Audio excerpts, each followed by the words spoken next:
पुण्यम न पापम न सौख्यम न दुखम न मंत्रो न तीर्थम न वेदा न यज्ञ अहम भोजनम नैव भोज्यम न भोक्ता चिदानंद रूपम शिवोहम शिवोहम। नमस्कार, आप देख रहे हैं इंडिया टीवी। आपके साथ मैं हूं मीनाक्षी जोशी। वक्त हो गया है राजधर्म का। जगत गुरु आदि शंकराचार्य ने निर्वाण षटकम में कहा है, मैं पुण्य पाप सुख और दुख से विलग हूं। मैं ना मंत्र हूं, ना तीर्थ, ना ज्ञान, ना ही यज्ञ, ना मैं भोगने की वस्तु हूं, ना ही भोग का अनुभव और ना ही भोगता हूं। मैं तो शुद्ध चेतना हूं, अनादि अनंत शिव हूं। आज सावन का पहला सोमवार है और इस वक्त खास तौर पर उत्तर भारत में शिव भक्त कांवड़ यात्रा निकाल रहे हैं। लेकिन भक्ति के बीच में दुकानदारों के नेम प्लेट को लेकर कंट्रोवर्सी चरम पर है। इस पर आज सुप्रीम कोर्ट ने बड़ा फैसला दे दिया। वहीं ये कंट्रोवर्सी आज आरएसएस को लेकर भी शुरू हुई। उस कंट्रोवर्सी पर मैं जाऊं उससे पहले बात इससे बड़ी कंट्रोवर्सी की जो इस वक्त कांवड़ यात्रा के रूट में नेम प्लेट लगाने को लेकर है। बड़ी खबर आपको दे दी, योगी सरकार ने एक आदेश दिया था कि कांवड़ रूट पर जितने भी होटल हैं, ढाबे हैं, ठेले हैं, वो सब अपनी दुकानों पर अपना नाम और मोबाइल नंबर मोटे मोटे अक्षरों में लिखेंगे। योगी ने यह आदेश कांवड़ियों की आस्था को लेकर दिया था, लेकिन विपक्ष ने इसे हिंदू मुसलमान का मुद्दा बना दिया। आज सुप्रीम कोर्ट में भी याचिका को लेकर गर्मा गर्म बहस हुई। इसके बाद देश की सबसे बड़ी अदालत ने नेम प्लेट वाले रूल पर अंतरिम रोक लगा दी। कोर्ट ने कहा कि दुकानदारों को पहचान बताने की जरूरत नहीं है। कोर्ट ने उत्तर प्रदेश और उत्तराखंड के साथ ही मध्य प्रदेश सरकार से इस मामले पर अपना जवाब दाखिल करने के लिए कहा है। आपको बता दें, इससे पहले अगली सुनवाई की तारीख भी तय कर दी गई। 26 जुलाई को यानी कि शुक्रवार को इस मामले पर अगली सुनवाई होगी। वो 3 राज्य जहां पर इस फैसले पर अंतरिम रोक लगाई गई है वो है उत्तर प्रदेश, उत्तराखंड और मध्य प्रदेश। इन तीनों ही राज्यों की सरकार से इस नोटिस पर अंतरिम रोक लगाने की बात कही है और साथ ही शुक्रवार तक इस नोटिस पर जवाब भी मांगा गया है। लेकिन असली कहानी तो अब शुरू हुई है, क्योंकि अब गेंद उन दुकानदारों के पाले में है जिन्होंने योगी के आदेश के बाद अपनी दुकानों पर अपने नाम लगा दिए थे। और अब क्या वो सुप्रीम कोर्ट के इस फैसले के बाद दोबारा अपने नाम को दुकानों पर से हटा देंगे? कांवड़ रूट पर जिन दुकानदारों ने अपने नाम के बोर्ड लगाए हैं उनका क्या कहना है, वो अब क्या करेंगे, ये सब हम आपको दिखाएंगे। लेकिन सबसे पहले आप सुनिए आज नेम प्लेट विवाद पर सुप्रीम कोर्ट ने अंतरिम रोक लगाते हुए क्या कहा। सुप्रीम कोर्ट ने कहा कि दुकानदारों को नाम बताने के लिए मजबूर नहीं किया जा सकता है। पहली बात तो ये कि दुकानदार अपना नाम बताने के लिए मजबूर नहीं है, वो केवल ये बताएं कि उस दुकान में खाना शाकाहारी मिलता है या फिर मांसाहारी मिलता है। पुलिस का आदेश संविधान कानूनी प्रक्रियाओं के खिलाफ है, क्योंकि बार बार ये कहा जा रहा था कि ये कानूनी प्रक्रिया नहीं हो सकती, किसी तरीके का दबाव नहीं बनाया जा सकता।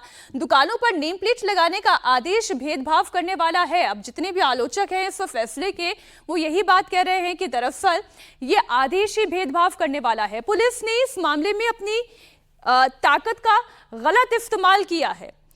FSSAI के अधिकार नहीं ले सकती है पुलिस। ये FSSAI के अधिकार है जो वो किस तरीके का दुकान है, वहां पे शाकाहारी खाना है, मांसाहारी खाना है, इस तरीके की यात्रा और इस तरीके का आदेश देने का काम FSSAI का है। ये पुलिस अधिकार अपने हाथ में नहीं ले सकती।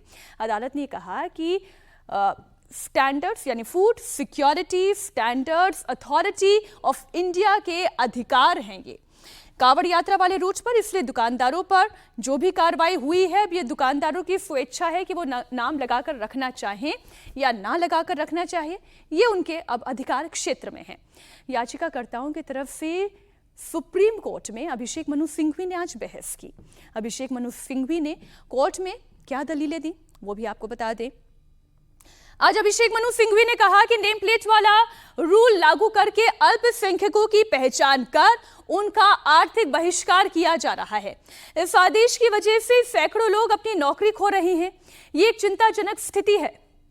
पुलिस अधिकारी विभाजन पैदा कर रहे हैं। यह आदेश केवल अल्पसंख्यकों को ही नहीं, दलितों को भी बाहर रखने का विचार में है।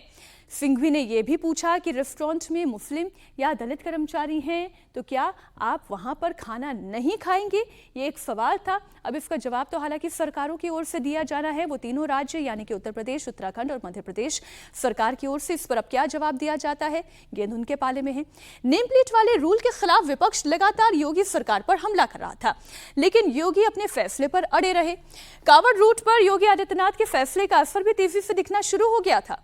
दुकानदारों ने अपने नाम वाले नेम प्लेट बोर्ड दुकानों पर लगाने शुरू कर दिए थे। योगी के आदेश के खिलाफ लोगों ने सुप्रीम कोर्ट का रुख किया। एक याचिका टीएमसी सांसद महुआ मोइत्रा की ओर से दायर की गई, जिसमें यह कहा गया कि ये निर्देश मनमाने हैं और नागरिकों के कई संवैधानिक अधिकारों का उल्लंघन करते हैं। जरा बड़ी स्क्रीन पर यह आदेश दे दें। दूसरी याचिका जो प्रोफेसर अपूर्वानंद और आकार पटेल की ओर से दाखिल की गई थी, उसमें यह कहा गया कि यह आदेश अनटचेबिलिटी की प्रथा का समर्थन करने वाला फैसला है। तीसरी याचिका जो association for protection of civil rights यानी कि एक एनजीओ की तरफ से दायर की गई थी, उसमें यह कहा गया कि दुकानों पर नाम लिखने का आदेश सरासर गलत है। उत्तर प्रदेश और उत्तराखंड सरकार का निर्देश मुसलमानों के अधिकारों को प्रभावित करने वाला है, या अनटचेबिलिटी की प्रथा का समर्थन करने वाला है। ये इस याचिका में बाकायदा ये कहा गया कि इसमें सभी तरीके के नियमों का उल्लंघन किया जा रहा है, इसमें संवैधानिक अधिकारों का उल्लंघन किया जा रहा है। Just to share that we've just got a stay on the completely illegal and unconstitutional Kavar Yatra order, which UP had started, Muzaffarnagar police, and then parts of Uttarakhand and extended to the whole state of UP. And it was requiring all shops and establishments along the Kavar Yatra route to say that the names of the owners and the staff of the establishment. And this was leading to religious discrimination, and we have filed against it. We have just got, Supreme Court has just stayed it completely. All the directives have been stayed, and there is no requirement of any eatery to have to display the names of their owners or display the names of the staff. And so it's a great victory. It's a great victory for the Constitution. Supreme court के इस फैसले का स्वागत करता हूं। हमारा apprehension था कि इससे समाज में विभाजन पैदा होगा। सुप्रीम कोर्ट ने इसका नोटिस लिया, धन्यवाद। नंबर 2, मैं चाहता हूं कि इस कांवड़ यात्रा के समूचे रूट पर शराब और मांस की दुकानों पर प्रतिबंध लगाया जाए, ताकि जो तीर्थयात्री हैं उनको धार्मिक राहत की सांस मिल सके। अब मैं आपको बताती हूं कि सावन में इस जो आज सावन का चूंकि पहला सोमवार है और पूरा महीना ये जो सावन का चलेगा, उसमें नेम प्लेट पर नाम लिखने की वजह से इतना बवाल क्यों मचा हुआ है, ये शोर क्यों मचा हुआ है। सबसे पहले 17 जुलाई को मुजफ्फरनगर प्रशासन ने एक आदेश जारी किया। इस आदेश में क्या कहा गया कि कांवड़ रूट की सभी होटल और ढाबे और रेहड़ी पर नाम होना चाहिए, यानी कि जो संचालक है मोटे मोटे अक्षरों में वो अपना नाम लिखे, मोबाइल नंबर लिखें, ऐसा बोर्ड लगाया जाए जिससे कि पहचान उजागर हो। और पहचान उजागर होने की बात हुई 19 जुलाई को सीएम योगी ने पूरे उत्तर प्रदेश में इस नियम को लागू कर दिया।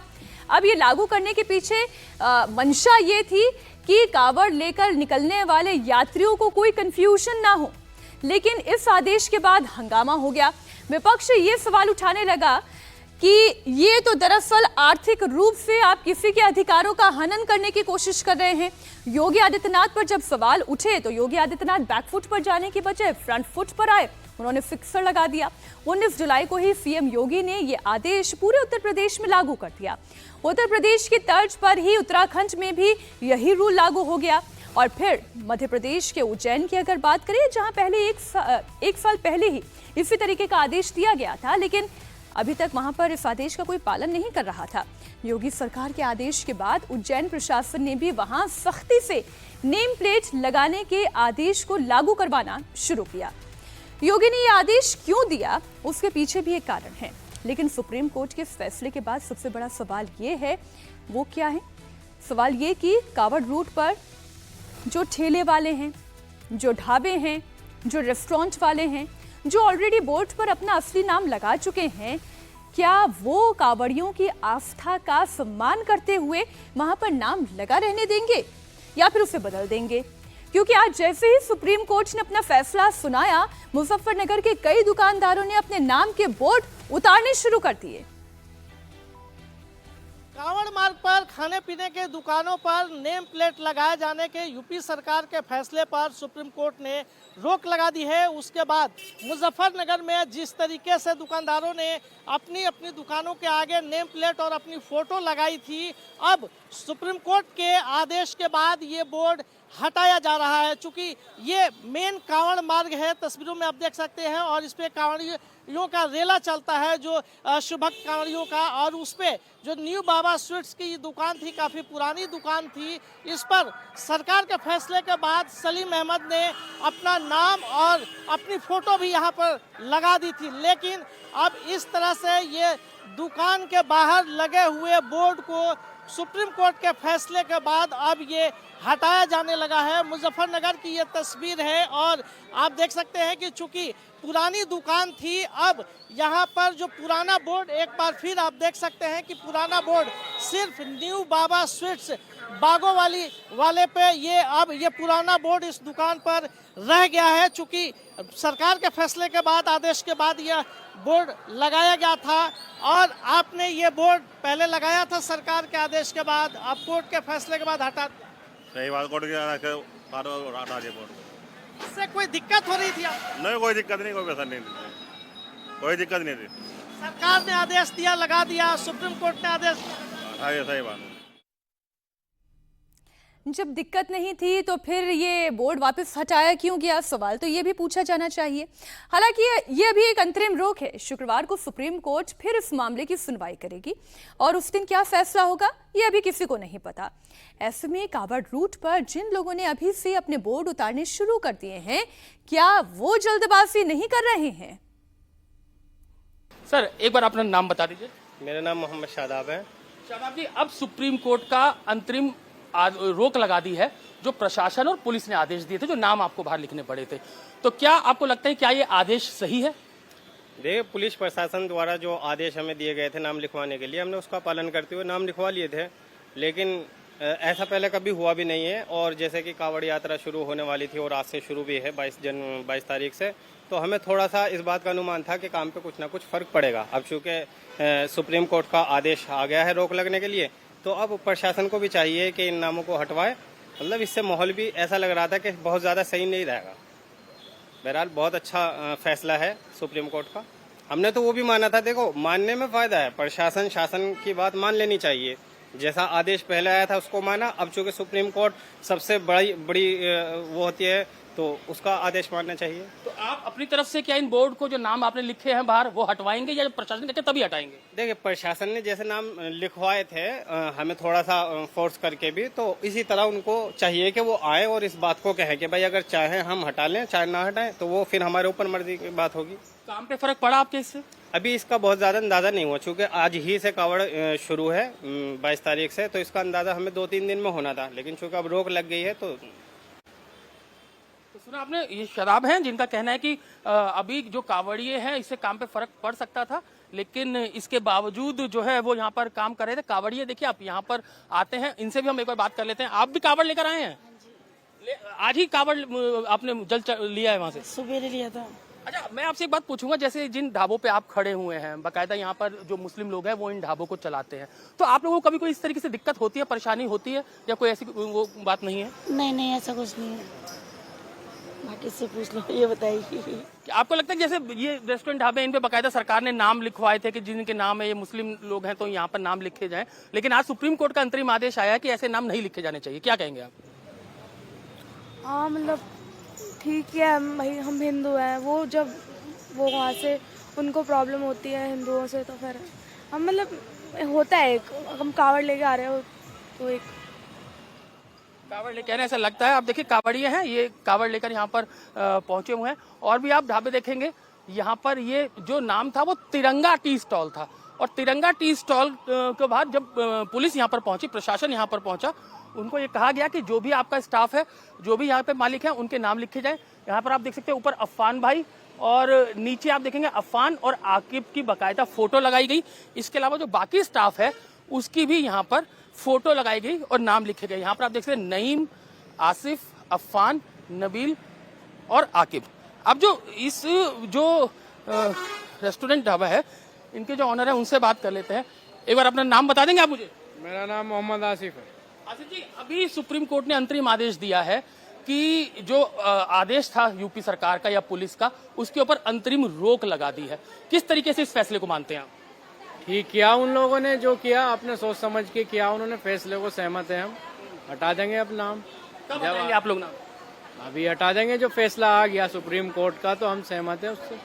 तो आपको लगा था कि जिस तरीके से नाम लिखवाए गए थे इससे आपके कामकाज पर फर्क पड़ा था? फर्क अभी तो मालूम नहीं पड़ा, क्योंकि कावड़ भी चालू नहीं हुए। कावड़ चालू होते तो पता चलता कि फर्क पड़ा है या नहीं पड़ा है। ये है फैसला। अब हटा देंगे जब उनका फैसला आ गया तो। हटा देंगे, फैसला आ गया है सुप्रीम कोर्ट का। तो इसी तरीके से जो पूरी ये मार्केट है, इसमें इसी तरीके से जो रेस्टोरेंट्स और ढाबे, इसके अलावा जो कैफे हैं वो यहाँ पर थे और उनमें बाकायदा प्रशासन ने नाम लिखवाए थे। ये आप देखिए, ये कादिर रेस्टोरेंट है। हालांकि इसका नाम पहले भी कादिर रेस्टोरेंट था, लेकिन उसके बाद प्रशासन और पुलिस ने ये बोला कि जो नाम है वो यहाँ पर लिखवाया जाए। उसके बाद देखिए हिंदी में नाम लिखवा गए। कादिर रेस्टोरेंट, संचालक अब्दुल कादिर, कर्मचारी मिंटू कश्यप, अक्षय, मनीष, बबलू, जुबेर, जुनेद, शुएब, रियासत, बादल और यूनुस। सर क्या नाम है आपका? अब्दुल कादिर। आपका ही रेस्टोरेंट है ये? हमारा ही है। तो आप पहले प्रशासन ने यहाँ नाम लिखवाए थे, पुलिस ने आपने नाम लिखे। अब सुप्रीम कोर्ट का अंतरिम आदेश आ गया है और ये बोला है कि रोक लगा दी है इस पूरे आदेश के ऊपर। किस तरीके से आप इस फैसले को देखते हैं?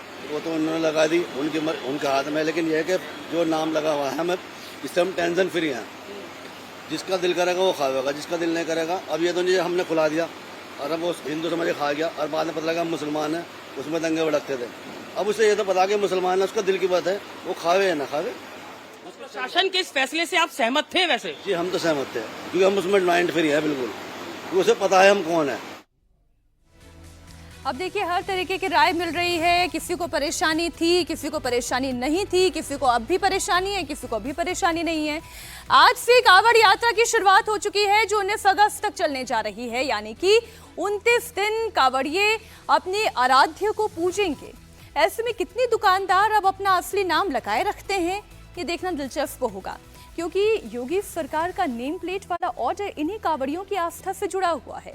कावड़ के दौरान कावड़िए सात्विक रहते हैं, खाने पीने की वजह से उनका व्रत ना टूटे और फिर कोई विवाद ना हो, इसी को देखते हुए योगी आदित्यनाथ सरकार ने यह निर्देश जारी किया था। सरकार को ऐसी भी रिपोर्ट मिली थी कि कावड़ रूट पर कई मुस्लिम दुकानदार हैं, हिंदू नाम से दुकान चलाते हैं। कावड़िए अगर वहां पर कुछ खा लेते हैं तो उनका व्रत टूटने की उन्हें आशंका होती है और इसलिए बाद में विवाद होता है। विवाद ना हो, इसी से बचने के लिए ये फैसला लिया गया था। ये आदेश तो अच्छा था, बहुत अच्छा। गलत करा जी, ये अच्छा नहीं है, अच्छा नहीं हुआ। मतलब उन्होंने किया जो अच्छे थे वो। हाँ जी, बढ़िया थे। नहीं कोई दिक्कत नहीं था। अभी सुप्रीम कोर्ट ने आदेश पर रोक लगा दी है इस पे। हाँ जी, गलत है वैसे तो। ये गलत है। जो कावड़िए इतनी दूर से लेके आते हैं, 900 किलोमीटर जाते हैं, तो उसको छुपाना नहीं चाहिए, 100% लिख के देना चाहिए। और पहचान छुपानी ही क्यों? कई कावड़ियों का यह भी मानना है कि पहचान बताने में आपत्ति क्या है। अब ये कावड़ कौन है जिनके लिए योगी सरकार ने इतना बड़ा फैसला लिया और उसके बाद ये पूरा विवाद शुरू हुआ, वो भी आप समझिए। एक शब्द है कस्य आवरह कावरह, यानी कि परमात्मा का सर्वश्रेष्ठ वरदान। एक अन्य मीमांसा के मुताबिक क का अर्थ होता है जीव और अ का अर्थ होता है विष्णु। वर अर्थात यानी कि जो कावड़ में वर आता है, इसका अर्थ होता है जीव और सगुण परमात्मा का उत्तम धाम। इसी तरह का अर्थ जल माना गया है और आवर का अर्थ उसकी व्यवस्था माना गया है। कहते हैं कि पहले कावड़िया रावण थे। मर्यादा पुरुषोत्तम राम ने भी सदाशिव को कावड़ चढ़ाई थी। आनंद रामायण में भी इस बात का उल्लेख मिलता है कि भगवान श्री राम ने कावड़िया बनकर सुल्तानगंज से जल लिया और देवघर स्थित बैद्यनाथ धाम के ज्योतिर्लिंग का अभिषेक किया था। राजा सागर के 60,000 पुत्रों के उद्धार के लिए भी जब भागीरथ सुल्तानगंज से गंगा को लेकर निकले थे तो नदी की तेज धारा से ऋषि जानवी की तपस्या भंग हो गई थी और क्रोध में ऋषि पूरी गंगा को पी गए थे। जब भागीरथ ने विनती की तो ऋषि जाह्नवी ने गंगा को बाहर निकाला और यहीं से प्रभु श्री राम ने जल भरकर फिर देवघर में जलाभिषेक किया था। तो ये तो इसकी पौराणिक मान्यता है। हालांकि साधारण रूप से कावड़ शब्द के कई मायने हैं। एक अर्थ ये भी है कि क यानी ब्रह्मा, विष्णु, महेश और इसमें रमन करे वो कावड़िया। ऐसी मान्यता है कि जब समुद्र मंथन से माणिक के साथ विष निकला तो सृष्टि को बचाने के लिए भगवान शिव ने उस विष को पी लिया। विष की वजह से भगवान शिव का गला नीला पड़ गया और तीव्र जलन होने लगी। महादेव के भक्त रावण ने विष का असर खत्म करने के लिए हरिद्वार से जल भरा और उत्तर प्रदेश के बागपत में पूरा महादेव पर रावण ने जल चढ़ाया। पौराणिक कथाओं में प्रभु श्री राम और रावण के साथ ही परशुराम की भी कावड़ यात्रा करने का जिक्र है। महादेव को प्रसन्न करने के लिए परशुराम हापुड़ के गढ़मुक्तेश्वर से कावड़ लेकर हरिद्वार पहुंचे। हरिद्वार से जल लेकर परशुराम ने बागपत में शिवलिंग पर जलाभिषेक किया। हापुड़ का गढ़मुक्तेश्वर अब वज्रघाट के नाम से जाना जाता है। श्रवण कुमार के अंधे माता पिता को हरिद्वार में स्नान कराने को भी कावड़ यात्रा की शुरुआत के तौर पर माना जाता है। श्रवण कुमार ने इसके लिए हिमाचल के ऊना से जो तब मायापुरी यानी कि आज के हरिद्वार की यात्रा की थी। और ये कहानी श्रवण कुमार की तो हर व्यक्ति जानता है और इसलिए सावन के महीने में कावड़ियों की श्रद्धा, उनकी पवित्रता और उनकी आस्था का ख्याल रखते हुए और किसी भी तरीके के विवाद से बचने के लिए योगी सरकार ने ये एक आदेश जारी किया। लेकिन नेम प्लेट वाली कंट्रोवर्सी तो हो गई। वैसे एक और कंट्रोवर्सी है जो सुर्खी में रही। ये विवाद आरएसएस से जुड़ा हुआ है। अगले साल राष्ट्रीय स्वयंसेवक संघ पूरे 100 साल का होने वाला है, लेकिन उससे पहले मोदी सरकार ने आरएसएस से जुड़ा हुआ 58 साल पुराना एक फैसला पलट दिया। मोदी सरकार ने सरकारी कर्मचारियों पर लगी आरएसएस के कार्यक्रमों में जाने की पाबंदी को हटा दिया, यानी कि शाखा का दरवाजा अब सबके लिए खुल गया है। इसके मायने क्या है ये आपको आगे बताऊंगी। विपक्ष से लेकर कैसे सरकार पर हमला कर रहा है वो भी सुनाऊंगी, लेकिन पहले सिलसिलेवार तरीके से आइए पूरे मामले को आपके सामने रख दूं। दरअसल 58 साल पहले इंदिरा गांधी के कार्यकाल में उनकी सरकार के दौरान एक ऑर्डर जारी करके सरकारी कर्मचारियों का आरएसएस की गतिविधियों में शामिल होने पर बैन लगा दिया गया था। इस आदेश का उल्लंघन करने वाले सरकारी कर्मचारियों को कड़ी सजा देने तक का प्रावधान रखा गया था। लेकिन अब नरेंद्र मोदी ने अपने तीसरे टर्म में आरएसएस को बड़ा गिफ्ट दिया। मोदी सरकार ने सरकारी कर्मचारियों पर लगी हुई 58 साल पुरानी पाबंदी को, प्रतिबंध को हटा दिया, यानी कि अब वो भी संघ के कार्यक्रम में खुलकर शिरकत कर सकते हैं। अब मैं आपको उन दोनों ऑर्डर्स की एक कॉपी दिखाती हूँ। एक ऑर्डर तब जब 58 साल पहले इंदिरा गांधी की सरकार में जारी किया गया था और एक ऑर्डर की कॉपी वो जो इसी महीने मोदी सरकार ने जारी किया। इन दोनों ऑर्डर्स की कॉपी आप देखिए। इस ऑर्डर की कॉपी में जो कि 1966 का 30 नवंबर का आदेश है, सरकारी कर्मचारियों की आरएसएस और जमात इस्लामी की एक्टिविटी से जुड़ने पर प्रतिबंध लगाया गया था। वहीं दूसरा आदेश जो कि 9 जुलाई 2024 का है, जिसमें इस प्रतिबंध से आरएसएस को बाहर कर दिया गया, यानी कि अब जितने भी सरकारी कर्मचारी हैं, फिर चाहे वो आईएएस हो, आईपीएस हो, आईएफएस हो, सभी को इस बात की इजाजत है कि अगर वो शाखा से जुड़ना चाहें तो वो शाखा में पार्टिसिपेट कर सकते हैं, आरएसएस से जुड़ सकते हैं। 9 जुलाई 2024 को केंद्र सरकार ने आदेश जारी किया कि सरकारी कर्मचारी आरएसएस की गतिविधियों में शामिल हो सकते हैं। यह आदेश government India ministry of personnel public grievances and pension department of personnel and training department की तरफ से जारी किया गया। आदेश पर deputy secretary government of India के हस्ताक्षर हैं। सरकारी कर्मचारियों को संगठन की एक्टिविटी में भाग लेने पर पहले की केंद्र सरकार 3 अलग अलग आदेश जारी कर चुकी है। वो 3 अलग अलग आदेश क्या हैं वो भी आपके सामने रख दें। आरएसएस से जुड़ा हुआ केंद्र सरकार का पहला आदेश 30 नवंबर 1966, जिसकी कॉपी अभी मैंने आपको दिखाई, वो जारी किया गया था। वहीं दूसरा आदेश 25 जुलाई को जारी किया गया, 25 जुलाई 1970 को, जबकि तीसरा आदेश 28 अक्टूबर 1980 को जारी किया गया था। इन आदेशों को किन कानूनों का हवाला देकर जारी किया गया था ये भी आप जानिए। सरकारी कर्मचारी कैसा आचरण करें, इसे लेकर central civil services rules of 1964 में तैयार किया गया था और इसमें कहा गया था कि सेंट्रल सिविल सर्विसेज रूल्स 1964 के मुताबिक कोई भी सरकारी कर्मचारी किसी भी राजनीतिक दल या राजनीति में हिस्सा लेने वाले किसी संगठन का सदस्य नहीं बन सकता और ना ही कोई इसके संपर्क में रह सकता है। कोई भी कर्मचारी किसी भी राजनीतिक आंदोलन में हिस्सा नहीं ले सकता है। इसके साथ ही कोई भी कर्मचारी किसी भी राजनीतिक दल या राजनीतिक आंदोलन के लिए चंदा ना जुटा सकता है, ना चंदा दे सकता है। कोई भी सरकारी कर्मचारी किसी भी तरह के राजनीतिक दल या राजनीतिक आंदोलन की मदद नहीं कर सकता है। इन तमाम चीजों पर सरकारी अधिकारियों की पाबंदी थी। हालांकि इंदिरा गांधी ने सरकारी कर्मचारियों पर आरएसएस के कार्यक्रमों में जाने पर पाबंदी क्यों लगाई थी, बीजेपी इसकी कुछ और वजह गिनाती है। बीजेपी का कहना यह है कि 7 नवंबर 1966 को संसद में बड़े पैमाने पर गौ हत्या के खिलाफ प्रदर्शन हो रहा था। इसमें आरएसएस जनसंघ के लाखों की संख्या में समर्थन जुटाया गया था। पुलिस फायरिंग में कई लोगों की मौत भी हुई थी। आरएसएस और जनसंघ के प्रभाव के कारण ही कांग्रेस सरकार बहुत आहत हुई थी। इसके बाद इंदिरा गांधी ने सरकारी कर्मचारियों पर बैन लगा दिया कि वो आरएसएस के कार्यक्रमों में नहीं जा सकते। कांग्रेस सरकार का यह फैसला संविधान के खिलाफ था। राष्ट्रीय स्वयंसेवक संघ पर जो प्रतिबंध था कि सरकारी मुलाजिम उसमें भाग नहीं ले सकते हैं, उसको जो हटाया है मैं उसका स्वागत करता हूं। जो निर्णय कांग्रेस पार्टी ने राजनीतिक कारणों से लिया था उसका हटना एक स्वागत का निर्णय है और मैं समझता हूं ये इस प्रकार के देशभक्त और सामाजिक संस्थाओं के ऊपर कांग्रेस पार्टी की सोच जो लगातार नकारात्मक रही है, कांग्रेस पार्टी का रवैया जो राष्ट्रवादी और देशभक्ति के खिलाफ रहा है,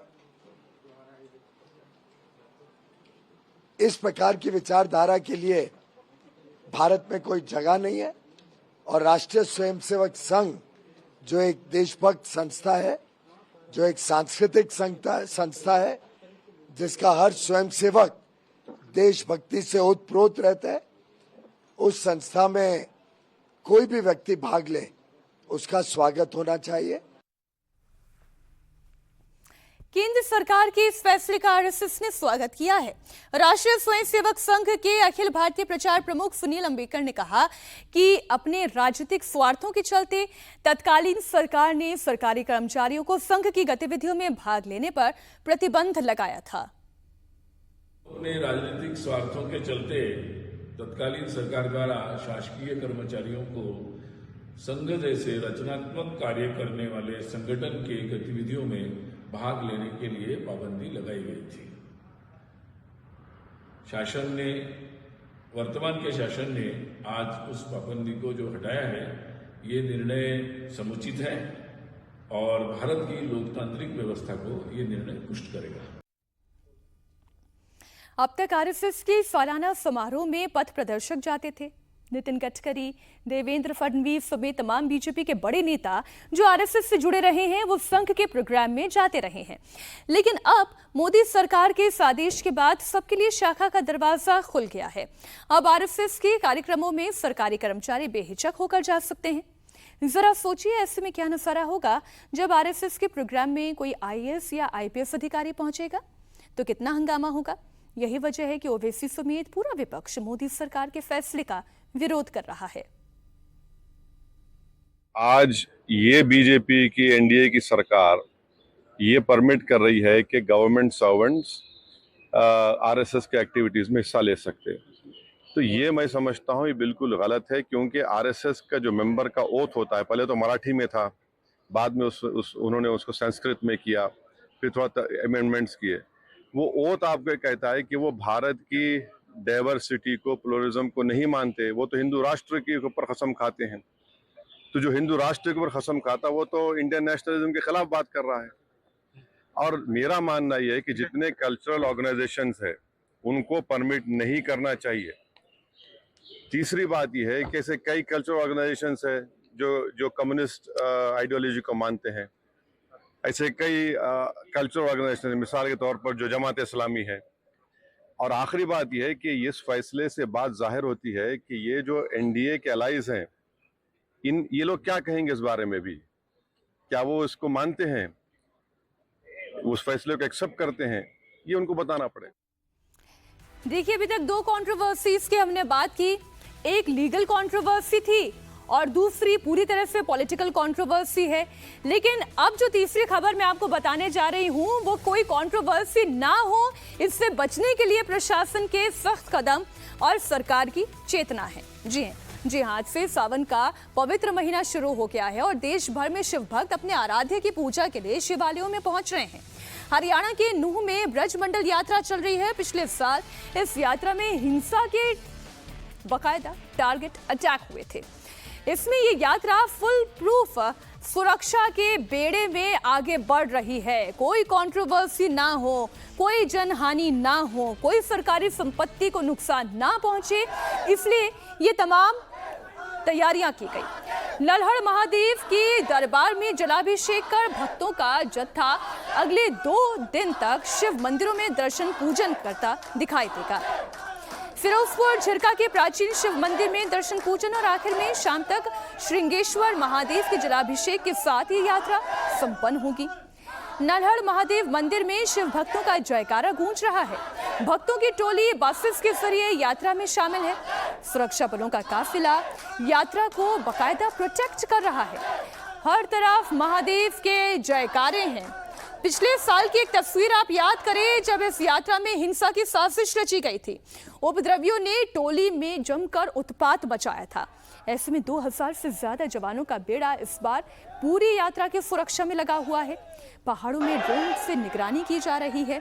सड़कों पर गाड़ियों की तलाशी के बाद ही उन्हें आगे बढ़ने दिया जा रहा है। इंटरनेट और बल्क एसएमएस पर पूरी तरीके से रोक लगाई गई है। नूह में चल रही ब्रजमंडल यात्रा अपने दूसरे पड़ाव पर है। नल्हड़ महादेव का जलाभिषेक कर भक्तों का जत्था झिरका के शिव मंदिर में दर्शन पूजन कर रहा है। शाम तक यात्रा मेवात के श्रृंगेश्वर महादेव के दरबार में संपन्न हो जाएगी। पूरी सिक्योरिटी के बीच ये दर्शन पूजन चल रहा है। हर हर महादेव बोल बम के नारे लग रहे हैं। शिव भक्तों का इस वक्त जोश हाई है और यात्रा की इतनी सुरक्षा पर शिव भक्तों में एक मायूसी भी है। यात्रा में शामिल भक्तों ने कहा कि पिछले साल बड़ी साजिश हुई थी, इस बार सुरक्षा कड़ी है। उम्मीद है कि अगले कुछ वर्षों में यात्रा पूरी तरह से सामान्य रूप से चलेगी। बिना किसी सुरक्षा घेरे के भोले बाबा के भक्त उनका दर्शन पूजन कर पाएंगे। नूह में ब्रजमंडल अभिषेक जलाभिषेक यात्रा जो है वो लगातार चल रही है और बेहद शांतिपूर्ण तरीके से चल रही है। नल्हड़ महादेव मंदिर में सबसे पहले जलाभिषेक किया गया, इसके बाद झिरका के मंदिर ये यात्रा जा रही है और वहां से श्रृंगार मंदिर नूह में इस यात्रा का समापन होगा। आज सावन का पहला सोमवार है। पिछले साल जिस तरीके से दंगे हुए थे, इस बार प्रशासन ने बहुत अच्छी सख्ती जो है वो करी हुई है। तमाम श्रद्धालु हमारे साथ मौजूद है, उनसे बात करेंगे। मेवात यात्रा भारत के अंदर किस तरीके से हो रही है, केवल सनातनियों को सोचना ही है। आप सोचो, जहां पर हमारे आराध हमारे भोले शंकर है, वहां पर बिन पुलिस प्रोटेक्शन के, बिन आर्मी के आपकी यात्रा नहीं हो सकती। ये यात्रा मुझे लग रहा है जैसे अमरनाथ यात्रा जैसी हो गई। सोचो, दुख हो रहा है मेरे को वहां से, जब हमने एंट्री करी वहां से बॉर्डर पे से, वहां पर कोई व्यक्ति नहीं दिख रहा, केवल पुलिस ही पुलिस, प्रशासन ही प्रशासन। ऐसा लग रहा है जैसे पार करके हम लोग पाकिस्तान जैसी जगहों पे आ गए। भाई दुख का विषय, कहाँ भाईचारा, कौन सा भाईचारे? वालों को यह बोलना चाहिए कि आप पुलिस प्रोटेक्शन पीछे हो जाओ, हम अपने भाइयों की यात्रा करवाते हैं। तो भाई ये कौन सा भाईचारा है भाई? कहाँ गए हमारे भाईचारे वाले भाई? ये पुलिस ऑफिसरों को धूप में खड़ा कर रखा है, घर बार छोड़ के लोग खड़े हैं। ये क्या पागल हैं? दुर्भाग्य है सर। एक मिनट, इन सड़कों को देखो जिन पे लाखों गाड़ियां दौड़ती हैं। आज हिंदू एक सावन के पहले दिन अपने महादेव पे जल चढ़ाने आता है और रोड सुनसान है और फोर्स कड़ी किया गया है। सवाल तो बड़ा वाजिब है कि सुरक्षा के घेरे में अगर यात्रा निकालनी ही पड़ रही है तो फिर सरकार और प्रशासन की इंटेल रिपोर्ट किस काम की है? ये आयु किस काम की है? लोकल इंटेलिजेंस यूनिट होती है ना। खैर, 2023 से सबक लेते हुए प्रशासन ने इस बार पुख्ता इंतजाम किए हैं। फुल प्रूफ सुरक्षा के घेरे में पुलिस की गाड़ियां आगे बढ़ रही हैं। बीच में साधु संत हैं, श्रद्धालु हैं। जत्था पूरा बसेस से आगे बढ़ रहा है।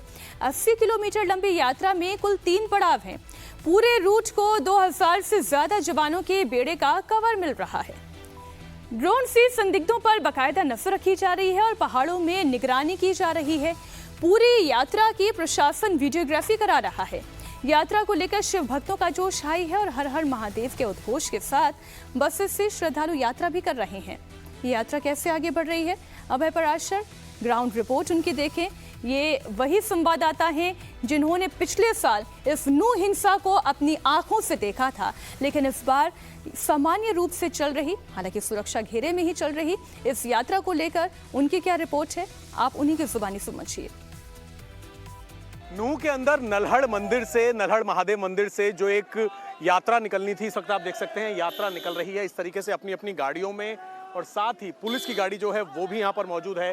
ब्रजमंडल धार्मिक जलाभिषेक यात्रा, ये देखिए बस के अंदर जितने यात्री यहाँ पर पहुंचे हुए थे दर्शन करने के बाद, जलाभिषेक करने के बाद, ब्रजमंडल धार्मिक जलाभिषेक यात्रा जो है यहाँ से निकल रही है झिरका के मंदिर के लिए, और झिरका मंदिर के बाद श्रृंगार मंदिर में ये यात्रा जो है पहुंचेगी। जो यात्री हैं उनसे एक बार हम लोग बात कर लेते हैं जो इस वक्त यहाँ पर मौजूद हैं जिन्होंने जलाभिषेक किया है। देखिए ये पूरी बस है और बस के अंदर तमाम यात्री जो है इस वक्त, आप लोगों ने जलाभिषेक कर दिया है? अभी नहीं, अभी जा रहे हैं, हाँ करने जा रहे हैं। तो ये जो इस बार यात्रा निकल रही है ब्रजमंडल की, क्या बोलना चाहेंगे, कैसी व्यवस्था है प्रशासन? बहुत अच्छी प्रशासन यह वक्त फिलहाल तो हम देख रहे हैं, बहुत अच्छा हुआ है प्रशासन का। पिछले साल जिस तरीके से दंगे हुए थे, क्या लग रहा है इस बार? पिछली बार तो आए नहीं थे, हम पहली बार आए हैं फिलहाल। वैसे अब के बहुत अच्छा इंतजाम है, प्रशासन का अच्छा काम है। आप लोग भी जलाभिषेक करने जा रहे हैं?